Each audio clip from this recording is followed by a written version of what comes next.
नमस्कार। कन्या लग्न यानी वर्गो एसेंडेंट वालों के लिए नवंबर 2025 का महीना कैसा जाएगा। पहले 10 दिन थोड़ा सा स्लो रहेगा नवंबर में, और 10 नवंबर से लेकर के 6 दिसंबर तक ये करीब 26 दिन का जो समय है, इसमें कोई बड़ा कैश फ्लो आप लोगों के लिए आएगा। कैश फ्लो आने के पूरे चांसेस हैं।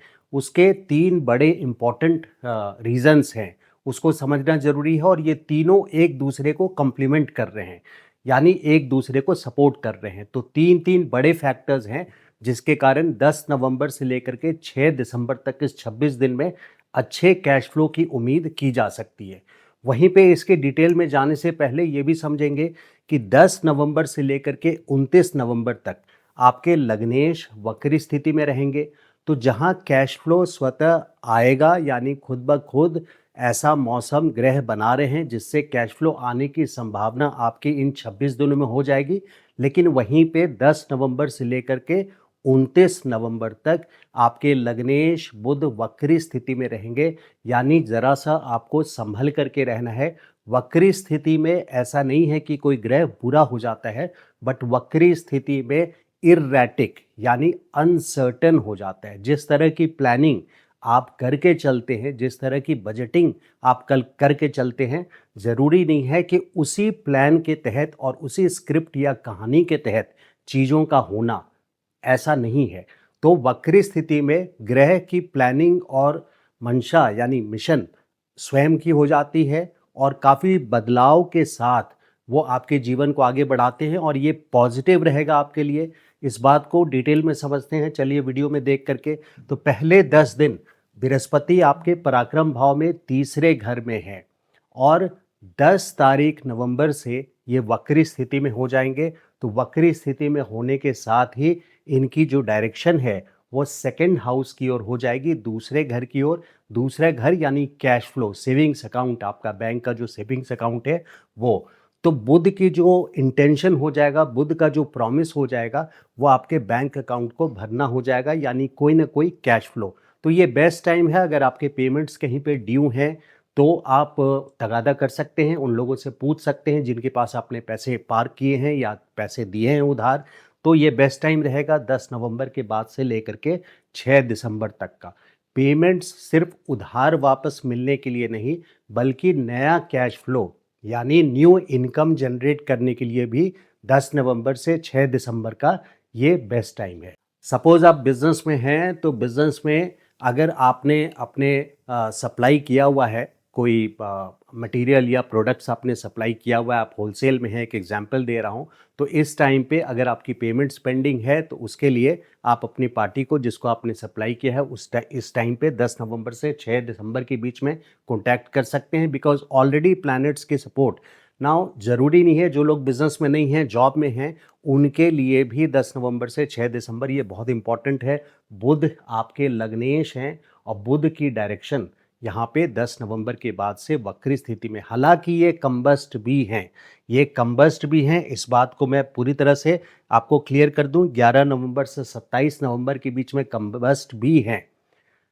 इसके बावजूद मैं इस बात को आपके सामने रख रहा हूं कि 10 नवंबर से जब ये वक्री स्थिति में आएंगे तो इनका प्रॉमिस सेकंड हाउस की ओर हो जाएगा, यानी कैश फ्लो लाने की ओर हो जाएगा। और आपके लग्नेश हैं, लाइफ के करता धरता हैं, और इनका मिशन इस वक्त पे इस 26 दिनों में कैश फ्लो लाने के लिए बन जाएगा। इसके अलावा जैसे मैंने वीडियो के शुरुआत में बताया, 2 और इम्पॉर्टेंट रीजंस हैं जिसके कारण कैश फ्लो बहुत सपोर्टिव रहेगा। कैश फ्लो का सिचुएशन, आपका वेल्थ के आने का सिचुएशन।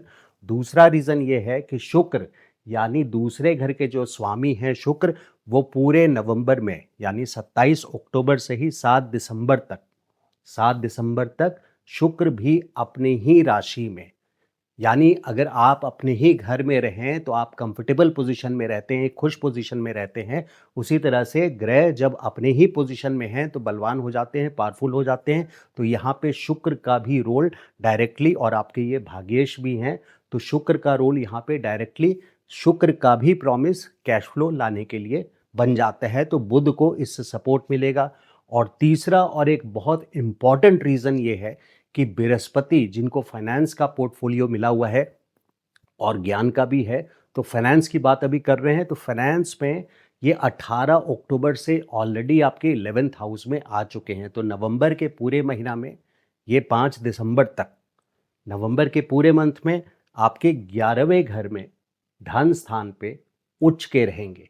हालांकि इनकी डिग्री 1 डिग्री से भी कम है, लेकिन फिर भी इस 49 डेज में इनका मिशन और इनका प्रॉमिस भी वेल्थ लाने को सपोर्ट करेगा, क्योंकि उच्च राशि में बृहस्पति है। अब जिन लोगों की कुंडली में एक एग्जाम्पल देता हूं कि चंद्रमा है 0 से 3 डिग्री के बीच में 11th हाउस में कर्क राशि में, यानी कन्या लग्न है आपका और कर्क राशि 11वां स्थान है, तो यहाँ पे अगर चंद्रमा है तो गज केसरी का डबल फायदा आपको मिलेगा। तो बड़ा कैश फ्लो होने के चांसेस हो जाते हैं। बहुत सारे कमेंट बॉक्स में आए हैं कि मेरा चंद्रमा है। अब इस बात को ध्यान से सुनिए जो अभी मैं बात आपको शेयर कर रहा हूँ, कि पहला ट्रांजिट जन्म के चंद्रमा के ऊपर से आपके बृहस्पति का अभी होगा इस 49 दिनों में, 18 अक्टूबर से 5 दिसंबर।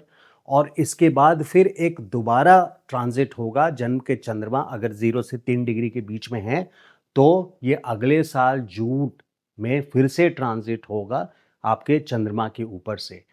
तो इस दोनों में से किसी एक टाइम भी, ये आपकी बाकी कुंडली के स्ट्रेंथ पे डिपेंड करता है, बाकी कंडीशंस पे डिपेंड करता है, आपकी दशा अंतर दशा पे भी डिपेंड करता है, तो किस टाइम पे आपको ये फलित देंगे, यानी फ्रूटिफिकेशन जो है, इसकी ब्लेसिंग्स जो है, जो आपको डबल वेल्थ में एक डबल बोनांजा जिसको बोलते हैं, बहुत ज़बरदस्त इम्पैक्ट देना, ये इस साल अभी 49 दिनों में 18 अक्टूबर से 5 दिसंबर या फिर अगले साल जून से लेकर के सितंबर के बीच में भी देने में सक्षम है। तो ये टॉपिक थोड़ा सा दूर चला गया, लेकिन इस बात को समझना है कि जिनके चंद्रमा नहीं है, फॉर एग्जांपल सूर्य हैं, तो सूर्य भी हैं तो कोई ना कोई बड़ा गिफ्ट आपको मिलेगा इस तरह से, क्योंकि सूर्य के ऊपर से, जन्म के सूर्य के ऊपर से जब गुरु का ट्रांजिट होता है तो बहुत बड़ा गिफ्ट ग्रह आपकी कुंडली दे करके जाती है आपको। 12 सालों में एक बार ऐसा होता है।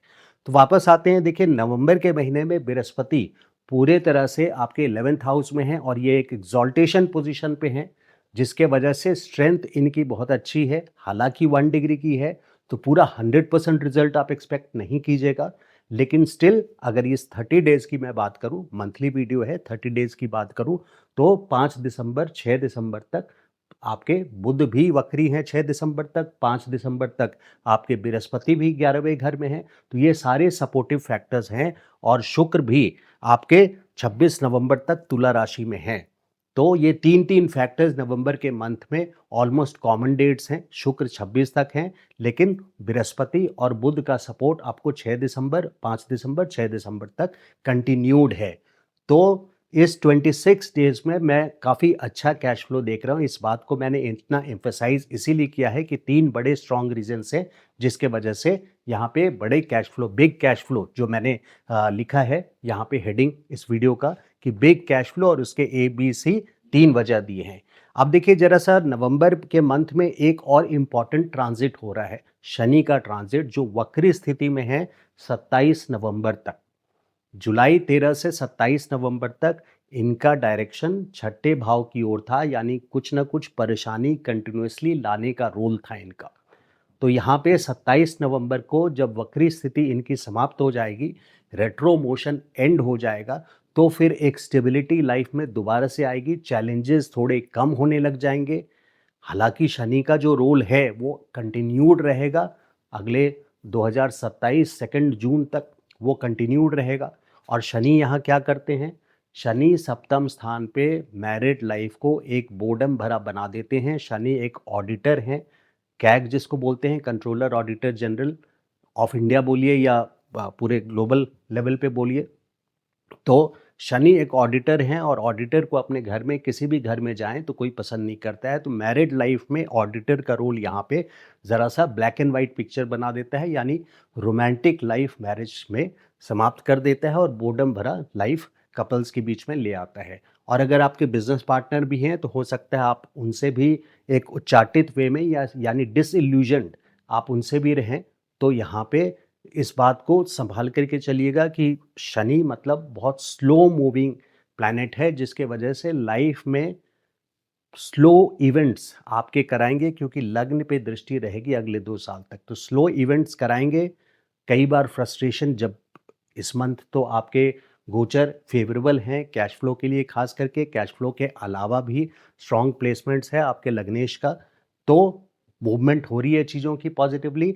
लेकिन शनि यहाँ 2 साल जब रहेंगे, यानी अगले साल 2027, बल्कि 2 जून तक, तो यहाँ पे जब भी गोचर आपके नेगेटिव भाव में जाएंगे तो फ्रस्ट्रेशन वाली सिचुएशन आपको शनि यहाँ पे लग्नेश हार्ड वर्क के लिए बाध्य कर देगा। यानी यू आर बाउंड कि आपको पेमेंट, लाइफ की पेमेंट, यानी लाइफ में कर्म का फल तभी मिलेगा जब आप हार्ड वर्क करेंगे और सिंसियरिटी और डिसिप्लिन के साथ अप्रोच करेंगे।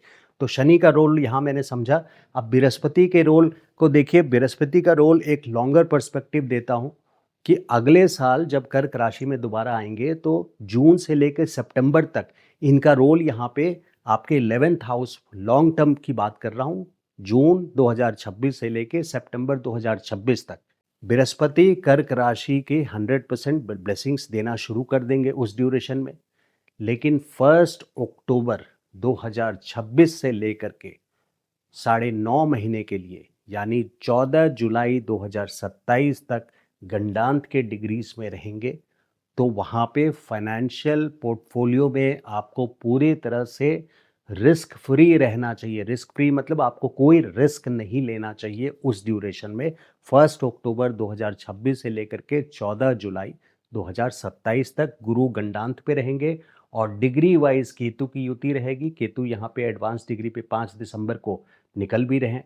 तो डिग्री वाइज ये बहुत लंबा वीडियो हो जाएगा, बट एक सिनॉप्सिस यानी एक समरी आपको बता रहा हूँ कि केतु और गुरु की युति भी रहेगी 1 अक्टूबर से लेकर 14 जुलाई तक। युति जैसा आप ट्रीट कर सकते हैं, राशि के हिसाब से नहीं, डिग्री के हिसाब से।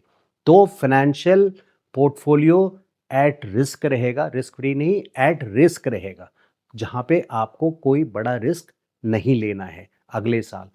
तो आप अभी से लेकर के फाइनेंशियल प्लानिंग, क्योंकि अभी आपके सपोर्टिव हैं, तो जो भी आपके बिजनेस या जॉब है इस टाइम पे ये बेस्ट है। बृहस्पति का अभी 10th में, 5 दिसंबर के बाद से अगले साल मई तक 10th में है, तो बहुत प्रेशर आपको फील होगा। 10th के जब प्लैनेट होते हैं और उनको एक्सपेंशन कराना होता है आपके बिजनेस में या जॉब में ग्रोथ कराना होता है, तो परफॉर्मेंस दिखानी होती है, और परफॉर्मेंस दिखाने के लिए आप प्रेशर में आ जाते हैं। 10th के बृहस्पति यहाँ पे प्रेशर लाएंगे। बट स्ट्रैटेजिक ईयर है, बहुत स्ट्रैटेजिक टाइम है, जब अगले साल 2026 में लास्ट तक आपको स्ट्रैटेजिक ईयर ग्रोथ देंगे। स्ट्रैटेजिक ईयर का मतलब है कि यहाँ रणनीति इनकी ये है कि आपको सक्सेस दिलाना है, जिसके लिए आपको प्रेशर में रख रहे हैं। और यहाँ से 7वीं दृष्टि बृहस्पति की चौथे घर में, अपनी ही राशि में चौथे घर में बृहस्पति की दृष्टि, यानी अगले साल मई तक अगर कोई रियल स्टेट संबंधित कोई भी प्लानिंग है तो ये बेस्ट टाइम है जब बृहस्पति आपको सपोर्ट करेंगे। और पूरे चांसेस हैं कि अगले साल 2026 मई तक आप कोई ना कोई प्रॉपर्टी ले सकते हैं। और अगर प्रॉपर्टी ऑलरेडी है और लेने की प्लानिंग नहीं है तो भी फिर भी आप कोई ना कोई रेनोवेशन जैसी चीज़ अपने एग्जिस्टिंग प्रॉपर्टी में, एडिशन हुआ, रेनोवेशन हुआ, इंटीरियर डिज़ाइनिंग हुई, पेंटिंग हुआ, इस तरह की चीज़ आप अपने प्रॉपर्टी से संबंधित ज़रूर कोई ना कोई हल्का सा करेंगे ही करेंगे अगले साल मई तक। और वो बेटर के लिए होगा, यानी एडिशन होगा। बृहस्पति की ये दृष्टि, 7वीं दृष्टि चौथे घर पे पड़ रही है, तो इसको लॉन्ग टर्म पर्सपेक्टिव से मैंने इसलिए बताया है सो दैट आप फाइनेंशियल प्लानिंग अकॉर्डिंगली, इस ज़माने में फाइनेंशियल प्लानिंग की बहुत इंपॉर्टेंस है, तो फाइनेंशियल प्लानिंग अकॉर्डिंगली आप कर सकते हैं। जैसे मैंने अब सचेत किया है आपको, खास करके 1 अक्टूबर 2026 से लेकर के 14 जुलाई 2027 तक, तो जो भी अपनी इंपॉर्टेंट प्लानिंग्स है वो अभी से लेकर के सितंबर एंड 2026 तक उसको एग्जीक्यूट करते चलिए। जैसे जैसे मंथली वीडियोस में आपके लग्नेश और अच्छे ट्रांजिट्स का मैं आपको इन्फॉर्म करता रहूँगा, शेयर करता रहूँगा, आते हैं तो उसका पूरा एडवांटेज लीजिए और अपनी प्लानिंग को अकॉर्डिंगली एग्जीक्यूट कीजिए। इस मैपिंग और प्लानर के हिसाब से ज्योतिष बहुत अच्छा प्लानर है। अब यहाँ पे एक और इम्पॉर्टेंट बात है, वो है कि केतु का ट्रांजिट अगले साल 5 दिसंबर तक 12वें स्थान पे, दुर्भाग्य स्थान जहाँ से जेल, हॉस्पिटल वगैरह देखते हैं, इससे हो रहा है। तो 12th हाउस में केतु का लंबा ट्रांजिट गोचर जो है, उन लोगों के लिए खास करके सतर्कता बता रहा है जिनकी जन्म कुंडली में, यानी birth chart D1 divisional chart 1 में, पर चार्ट में 12th हाउस में कोई जन्म के ग्रह पोस्टेड हैं। अगर कोई भी जन्म के ग्रह हैं तो इसकी इम्पोर्टेंस यहाँ बहुत संभल करके बहुत अच्छे से उसको वे करना ज़रूरी होता है। अगर मान लीजिए कि यहाँ पे किसी वजह से भी मंगल है, अगर जन्म कुंडली में 12वें घर में आपके मंगल है और केतु का गोचर मंगल के ऊपर से होने वाला है, तो मंगल आपके अष्टमेश है और 12वें स्थान पे स्थित है, यानी हॉस्पिटल के घर में स्थित है।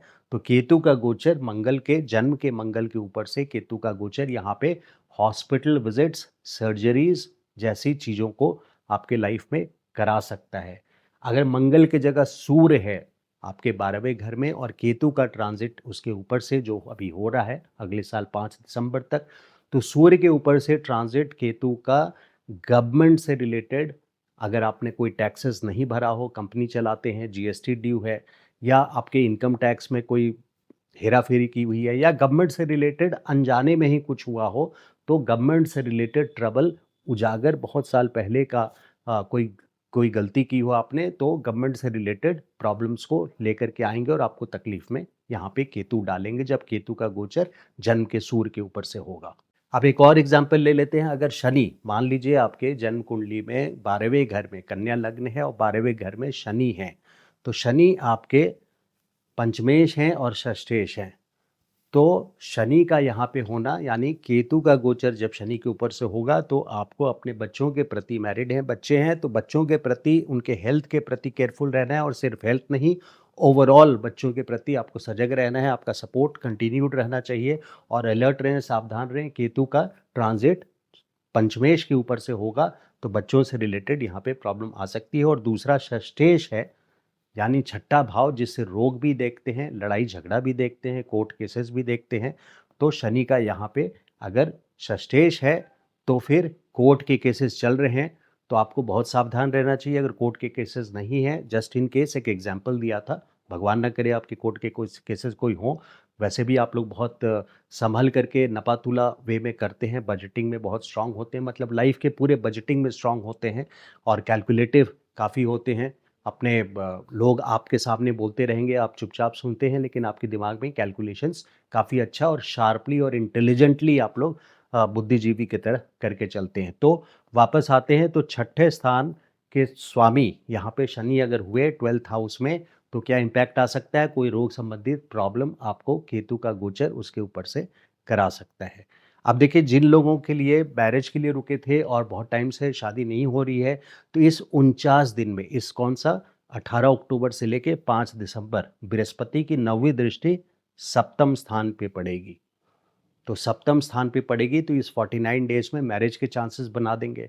लेकिन चूंकि 1 डिग्री पे बृहस्पति हैं, तो 1 डिग्री पे अगर यहाँ पे आपके कोई जन्म के ग्रह हैं, खास करके अब गुरु है, तो मैं बार बार चंद्रमा का एग्जाम्पल दे रहा हूँ। अगर चंद्रमा है यहाँ पे और 0 से 3 डिग्री के बीच में है, तो बृहस्पति का सीधी दृष्टि जन्म के ग्रह के ऊपर 2 डिग्री, 1 डिग्री, 3 डिग्री के चंद्रमा है तो उसके ऊपर पड़ रहा है, तो यहाँ पे शादी के चांसेस और ब्राइट हो जाते हैं 18 अक्टूबर से लेकर के 5 दिसंबर, इस 49 डेज में। तो बृहस्पति की 9वीं दृष्टि मैरिज के लिए यस है। देखिए, स्टूडेंट्स के लिए भी 7वीं दृष्टि बुद्धि स्थान को देख रहे हैं बृहस्पति इस 49 डेज में, 18 अक्टूबर से 5 दिसंबर तक।